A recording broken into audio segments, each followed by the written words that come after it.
Yes, sir, wedding bells finally rang in the life of Margie Blake. Back from their honeymoon, she and Tim are headed for a life of wedded bliss, they think. Yes, the honeymoon is over for Tim, now that he starts back to work. And it's over for Margie, too, as she enters her bright new kitchen to cook her first meal. Can she prepare those favorite dishes of Tim's, just like his mother used to make?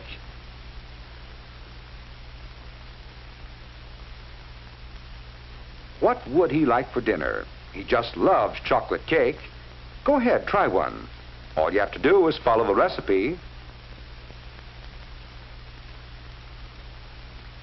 This is going to be easy. Let's see, what's next? It says, cream butter until soft and smooth. Cream the butter? Better get the cream.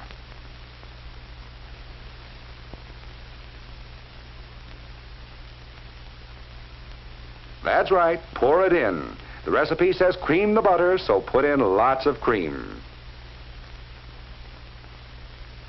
Just look at that silky smooth texture of that batter. Will Tim be surprised?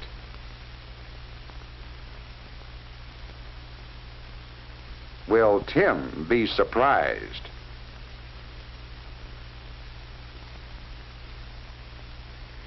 No, Margie, your cake didn't turn out so well because you misunderstood a term in your cookbook. You'll find that your cookbook contains many terms which pertain to cooking alone.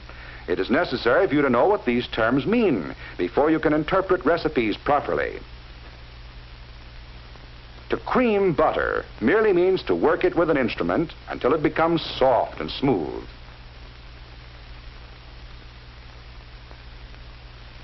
There are many other terms you should know. For example, you must stir the ingredients in your chocolate cake. To stir is to mix food materials with a circular motion to secure a uniform consistency.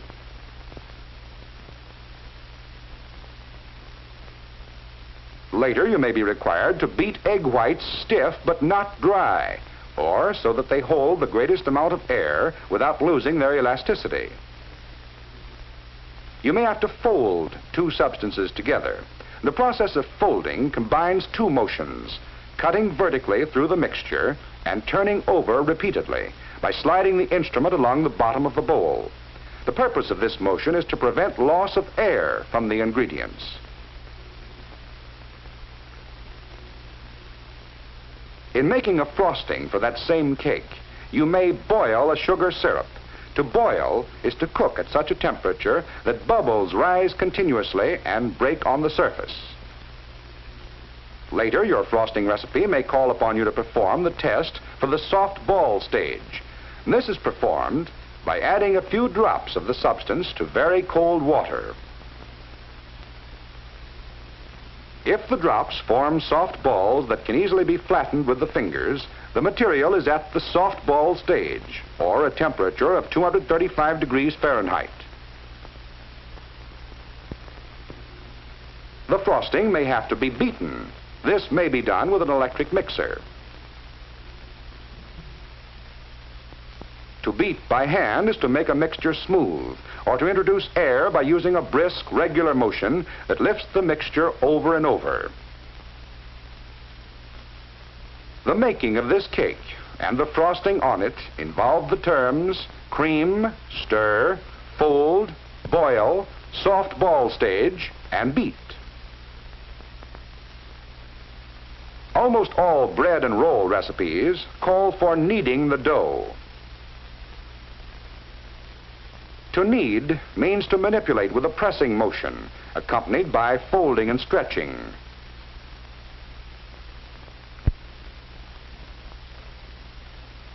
In cooking meats, other terms are used. Less tender cuts of meat may best be cooked by stewing. When applied to meats, this means to add a small amount of water and simmer until tender.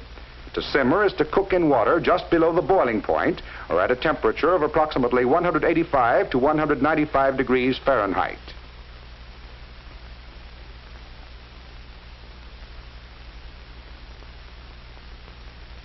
Other cuts of meat might be cooked by braising. First, the meat must be dredged. To dredge simply means to coat with flour, cornmeal, or other fine substance. Your recipe will usually tell you what should be used. Next, you must brown the meat. This is done by cooking in a small amount of fat until brown. Be sure to brown the meat on both sides.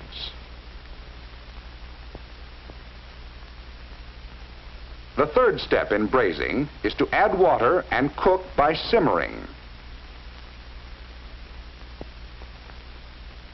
So you see that the term braise includes three other terms: dredge, brown, and simmer. Of course, braising is only one of the many, many ways in which we can cook meats. One of the most popular is roasting. The terms roast and bake mean the same thing: to cook by dry heat. But before you actually start to roast the meat, you may sear it. This is done by the short application of intense heat.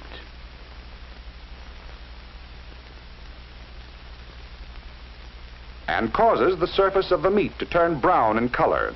It is done to improve the flavor and appearance, but does cause greater loss of juice.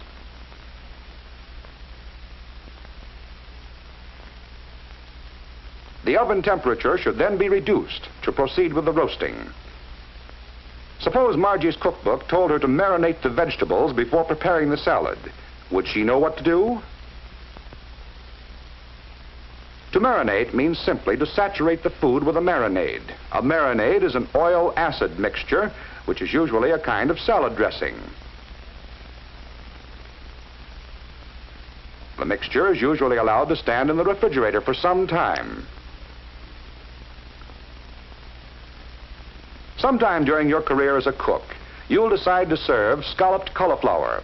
This involves even more terms.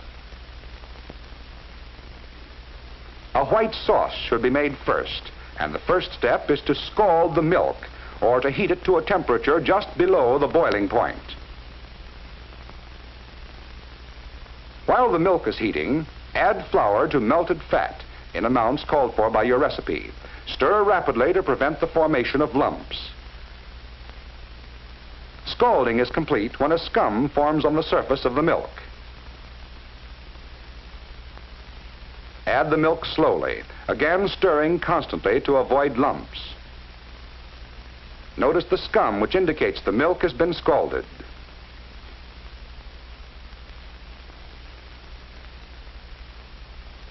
Meanwhile, the cauliflower must be boiled until tender. Put alternate layers of boiled cauliflower, grated cheese, and white sauce in a greased baking dish. A layer of breadcrumbs on top if desired. And bake in a moderate oven until brown in color. So you see, in this case, the term scallop includes the other terms: white sauce, scald, boil, and bake. One of the real tests of a cook is their jelly making, and the crucial point in making jelly of any kind is in knowing when it is cooked. A jelly test indicating a temperature of 220 degrees Fahrenheit is frequently used. One of the satisfactory jelly tests is the sheep from a spoon test. This is performed by allowing a small amount of the juice to drop off a spoon. When the last two drops run together and sheet from the spoon, the jellying stage is reached.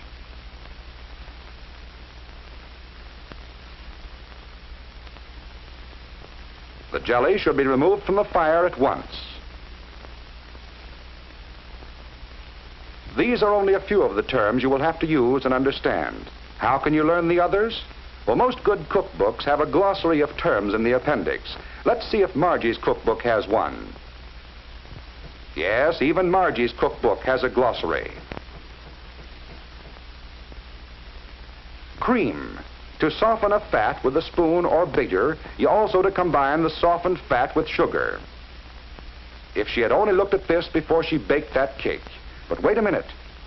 There's still time to bake another cake before Tim comes home to lunch. It'll be right this time, and he'll never know the difference.